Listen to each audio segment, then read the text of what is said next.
Very good afternoon and welcome. आप देख रहे हैं आज का बाजार जागरण बिजनेस के डिजिटल प्लेटफॉर्म पे। अगर हम बाजारों की चर्चा करें तो वही रेंज बाउंड मूवमेंट बाजार में देखने को मिल रही है, बट ग्रेजुअली हम ऊपरी स्तरों से थोड़ा बहुत हल्का होते हुए इस समय करीब 60 अंकों की गिरावट निफ्टी में देखने को मिल रही है। वहीं सेंसेक्स करीबन 180 अंक, माफ कीजिएगा 170 अंक नीचे कामकाज करते हुए। बैंक निफ्टी में बहुत दिनों के बाद आज एक लाल निशान देखने को मिल रहा है। हालांकि हमने इस साल के जो आगमन किया, शुरुआत की, वो काफ़ी अच्छी रही, लेकिन अब एक रेंज, एक दायरे का कारोबार देखने को मिल रहा है।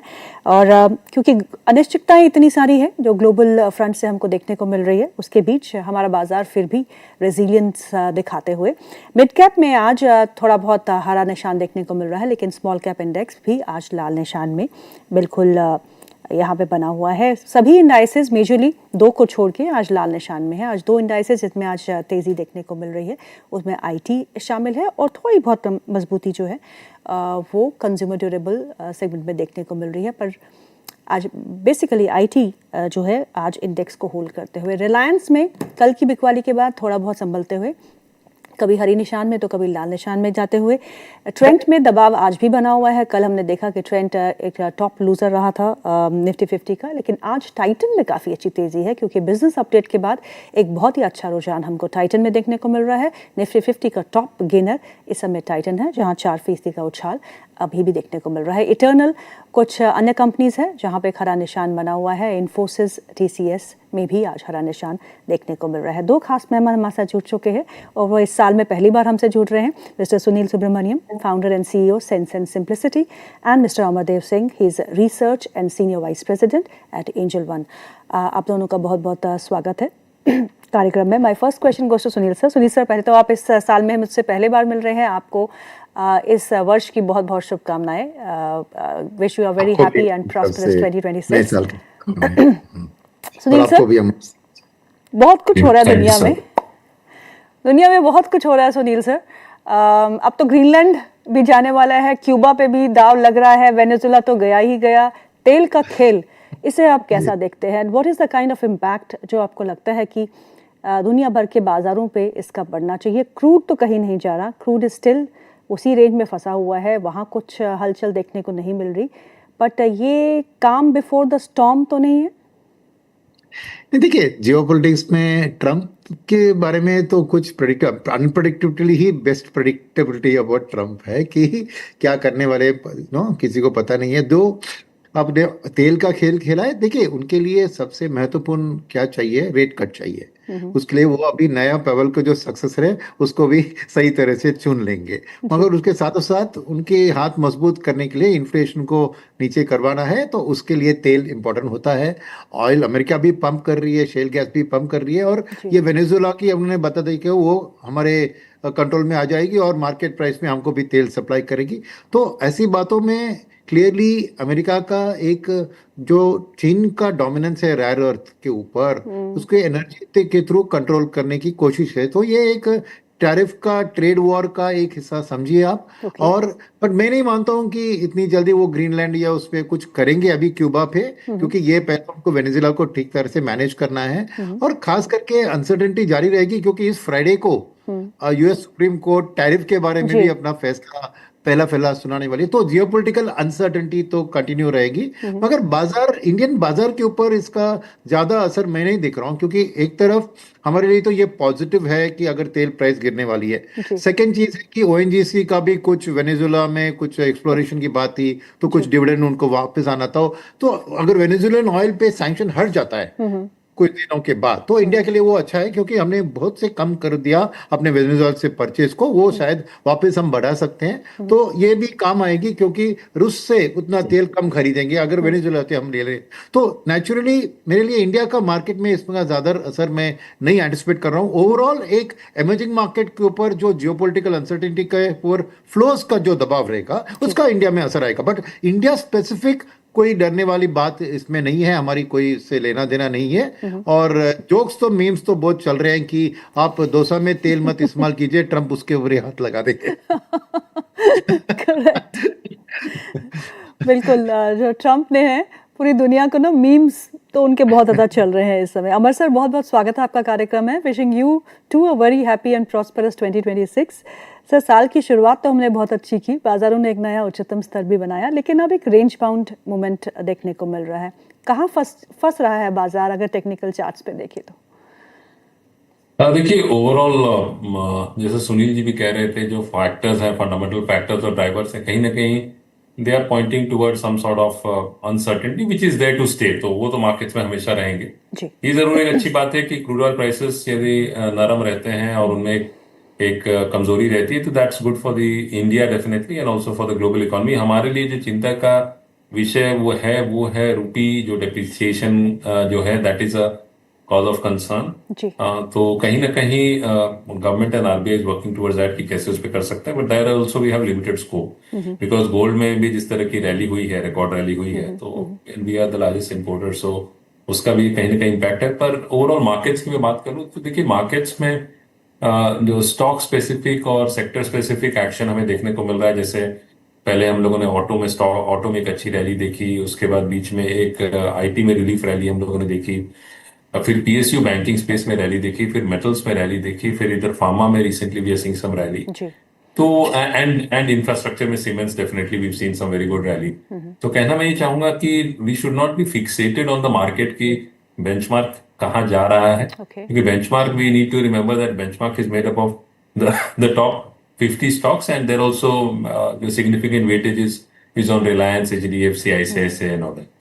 तो बेंचमार्क इंडेक्स की बात करूं तो ये जरूर है कि that's a barometer of the economy, but overall बहुत ज्यादा उस पर वेटेज ना देके इंडिविजुअल स्टॉक या सेक्टर्स पे फोकस करना is a better option any time.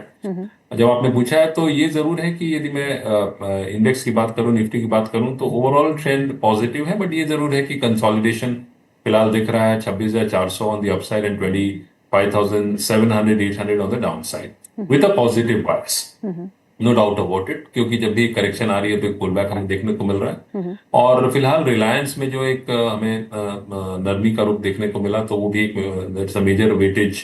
HDFC bank again is something which is very important. तो ये सब किस तरह से इनका मूवमेंट रहता है, that will decide, but I will say don't be fixated much on the index, rather be focused on sectors and stock specific.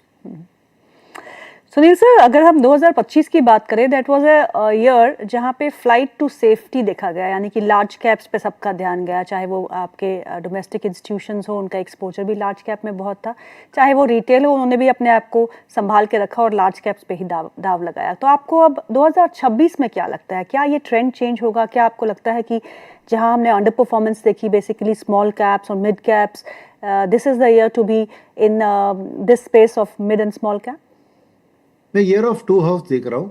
पहले हाफ में 2025 की मैटर्स कंटिन्यू रहेगी, क्योंकि जो इवेंट्स जो अभी बाकी है कि अर्निंग सीजन की आउटलुक है, उसके बाद बजट है, फिर ट्रेड डील होगा नहीं होगा, ये बात चर्चा चलेगी।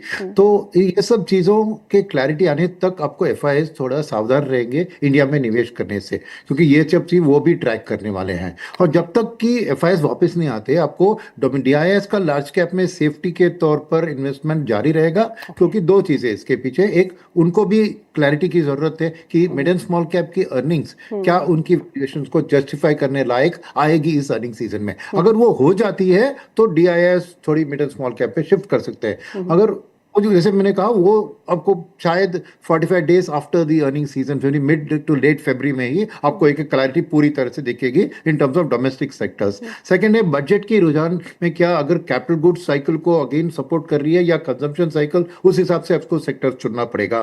तो तब तक अब लार्ज कैप में निवेश करना बेहतर होगा। थर्ड चीज है कि ये लार्ज कैप का भी टेम्पररी एलोकेशन मैं कहूंगा, क्योंकि सेफ्टी में क्या होता है, क्योंकि फ्री फ्लोट ज्यादा होता है लार्ज कैप का, तो लेटर उनको जब मन को बदलना है और एक्शंस को भी फॉलो करना है तो उनका ट्रांजैक्शन लॉस कम होता है। वेरएस अभी ही उन्होंने एक रिस्क लेकर स्मॉल एंड मिड कैप खरीद लिया उम्मीद में कि ये बढ़ेगी, और कल कुछ दूसरा न्यूज आया तो उस स्मॉल कैप मिड कैप को बेचते वक्त उनको ज्यादा नुकसान होता है ना। तो इसलिए वो टेम्पररी पार्किंग कर रहे हैं सेफ्टी में, मेरा मानना है। और ट्रेड डील या अच्छी बजट या अच्छी अर्निंग सीजन कोई भी चीज होए तो बदलाव शुरू हो जाएगी। तो मेरा ये सीजन ऑफ टू हाफ्स है। फर्स्ट हाफ में शायद लार्ज कैप्स डोमिनेट करेंगे, सेकंड हाफ में आपको small and mid cap and जो सेक्टर्स अंडर परफॉर्म कर रहे थे उसका एक रिकवरी शुरू होगा। तो by the end of the year small and mid cap should be out performing, but फिर भी पूरे साल का रिटर्न अगर देखे, मेरा मानना है कि ज्यादा फर्क नहीं होगा between large mid and small, because large cap का इनिशियली हाई, फिर जी थोड़ा लीडरशिप नॉन मिड कैप के आएगी। तो मेरे ख्याल में एक डाइवर्सिफाइड रखकर आपको निवेश करना बेहतर होगा, क्योंकि एंड ऑफ द ईयर में मैं देख रहा हूँ कि करीबन मे बी 12 से 16-17% का रिटर्न ब्रॉडर मार्केट से आएगा between large mid and small. तो इसी चलिए मैं कहूंगा कि ये शायद एक इन्वेस्टमेंट का साल है, इन्वेस्टमेंट रिटर्न को एक्सपेक्ट करने का साल नहीं है। इस साल में आप निवेश करेंगे तो भविष्य में आपको अच्छा रुझान मिलेगा, बिकॉज क्लैरिटी मिल जाएगी इस साल में, जैसे इस साल आगे प्रोग्रेस होती है। तो ये मैं कहूंगा कि इस साल के बारे में ज्यादा उम्मीद ना रखे कि बहुत थपड़वार के रिटर्न आ जाएगा। सावधान रहेंगे, डाइवर्सिफाइड रहेंगे, बेहतरीन होगा। अमर सर, अर्निंग से शुरुआत तो हो चुकी है, छुटपुट नतीजे आना शुरू हो चुके हैं, लेकिन जो बड़ी कंपनीज के नतीजे हैं 12 तारीख से आना शुरू हो जाएंगे। और नतीजों से पहले जो बिजनेस अपडेट आए हैं वो बड़े दिलचस्प आए हैं। आप एक ट्रेंड को देखिएगा, बिजनेस अपडेट के बाद वो स्टॉक जो है करीबन 10% नीचे है पिछले 2 से 3 ट्रेडिंग सेशंस में। और वहीं टाइटन को देखिएगा, आज एक दिन में ही इसने 4-5% की छलांग लगाई है। Trend and Titan on charts, अब क्या करना चाहिए? देखिए, ट्रेंड की बात करूं तो ट्रेंड में तो एक स्पेक्टेकुलर रैली हुई, लेकिन उसके बाद से ऑलमोस्ट 50% का हम लोगों ने करेक्शन देखा है फ्रॉम 8000 लेवल्स, प्रिसाइसली 8350 लेवल से करंटली 4000 के आसपास फिलहाल ट्रेड करता हुआ दिख रहा है। तो देखिए, जो भी कंपनीज हैं इस कैटेगरी में, उनमें कहीं ना कहीं एक सेलिंग प्रेशर जरूर है। पर ये जरूर है कि ट्रेंड में जिस तरह की करेक्शन हुई है, ये और एक रिसेंट रैली भी हुई थी, उसके बाद फिर हमें एक करेक्शन देखने को मिला है। तो मैं ये मानता हूं कि on the lower levels towards 3700-3800 that can be an opportunity to look eight.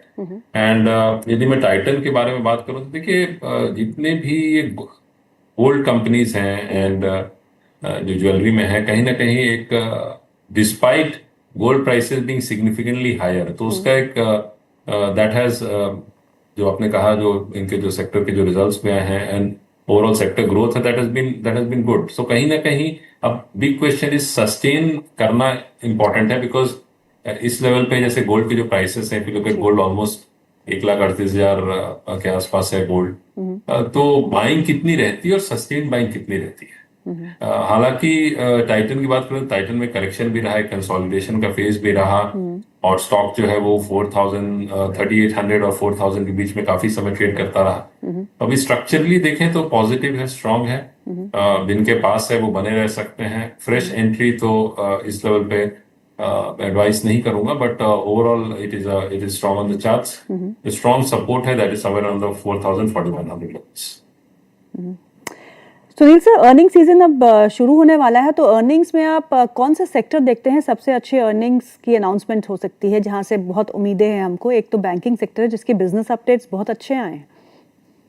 तो सेकेंड एंड थर्ड में मानूंगा कि एक है ऑटो सेक्टर, क्योंकि रिपोर्ट फाड़ के सेल्स हुआ है जी। तो एक स्मॉल पॉसिबिलिटी है कि उन्होंने ज्यादा प्राइस कट देकर ये सेल्स अचीव किया है, तो शायद मार्जिन पे इम्पैक्ट दिख सकता है। मगर क्योंकि ये सब एक सिक्लिकल कंपनियां जिसका फिक्स कॉस्ट हाई होता है, जितना भी सेल्स हो लोअर मार्जिन में भी हो, ईपीएस ग्रोथ अच्छी होनी चाहिए। तो ऑटो में जरूर मैं उनकी ईपीएस ग्रोथ अच्छी एक्सपेक्ट कर रहा हूँ, डिस्पाइट मार्जिन जैसे भी हो ईपीएस ग्रोथ की अच्छी रहेगी। तीसरी बात है आईटी में, क्योंकि 7% का रुपये का डिप्रिसिएशन हो गया, तो नेचुरली उनके डॉलर अर्निंग्स के साथ रुपी डिप्रिसिएशन का, और उसमें देख रहे हैं कि कौन सी कंपनी ने कितना हेड्ज किया, किसी ने ज्यादा हेड्ज किया तो उनका कम ही ग्रोथ होगा ना, तो जिसने नहीं हेड्ज किया उनका लाभ ही लाभ होगा। तो आईटी सेक्टर में मेरे ख्याल में डबल डिजिट रुपी अर्निंग्स देखने की एक संभावना है, तो वो भी मैं ट्रैक करूंगा। और खास करके सीमेंट का बहुत अच्छा क्वार्टर लास्ट क्वार्टर रहा, तो इस क्वार्टर में टिपिकली इस बार हाउसिंग एक्टिविटी उतना ज्यादा नहीं होती है, मगर वो एक इंटरेस्टिंग थिंग होगी ऑब्जर्व करने की, क्या सीमेंट अपना, क्योंकि एक चीज हो रहा है कि कंसोलिडेशन और मर्जर बहुत हो चुके हैं उधर, तो उधर नेचुरली एक प्राइसिंग पावर सीमेंट कंपनी के पास है। वो कैसा वो अभी रिफ्लेक्ट होता है, मैं सीमेंट का भी बहुत ईगरली ट्रैक करूंगा इस क्वार्टरली सीजन। और बैंकिंग और फाइनेंशियल सर्विसेज में आप सबसे ज्यादा उम्मीद कहाँ जता रहे हैं? प्योर बैंकिंग प्लेस में, या एनबीएफसीज में, या इंश्योरेंस में?